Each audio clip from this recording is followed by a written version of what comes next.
ITR filing అప్పుడు old tax రెజ్యూమా, new tax రెజ్యూమా అని confuse అవ్వకండి. ఇన్‌స్టాలో, యూట్యూబ్‌లో చాలా వీడియోస్ ఉంటాయి. ఇంత డిడక్షన్స్ ఉంటే మీరు ఓల్డ్ ట్యాక్స్‌లో వెళ్ళండి. ఇంత డిడక్షన్స్ ఉంటే న్యూ ట్యాక్స్‌లో వెళ్ళండి. అవన్నీ ఏం పట్టించుకోవద్దు, కన్‌ఫ్యూజ్ అవుతారు. ఓకేనా? మీరేం చేస్తారంటే మీ ఇన్‌కమ్ ట్యాక్స్ పోర్టల్‌లో లాగిన్ అయ్యి అక్కడ ఐటీఆర్ ఫైలింగ్ చేస్తారు కదా! అప్పుడు by default new tax resume అని ఉంటుంది. మీరేం చేస్తారంటే దాన్ని ఓల్డ్ ట్యాక్స్ రెజ్యూమ్ సెలెక్ట్ చేసుకోండి ఫస్ట్.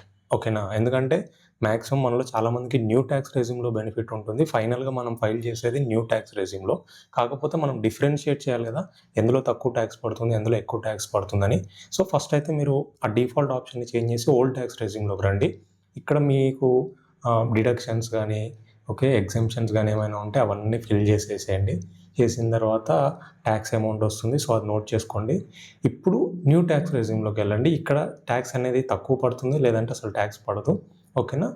ఇది ఫైల్ చేసేసుకోండి. ఓకేనా? ఇలా అయితే జస్ట్ 2 టైమ్స్ ఫస్ట్ ఓల్డ్ ట్యాక్స్‌లో, తర్వాత న్యూ ట్యాక్స్‌లో 2 టైమ్స్ కంపేర్ చేస్తే సరిపోతుంది. అలా కాకుండా మీరు ఫస్ట్ న్యూ ట్యాక్స్ రెజ్యూమ్‌లో డేటా ఎంటర్ చేసి, తర్వాత ఓల్డ్ ట్యాక్స్ రెజ్యూమ్‌లోకొచ్చేసి, ఇక్కడ ట్యాక్స్ ఎక్కువ పడుతుందని మళ్ళీ ఇక్కడికి రావాలి కదా! ఇలా అయితే 3 టైమ్స్ అవుతుంది. సో, అలా కాకుండా ఇలా చేయండి. ఓకేనా?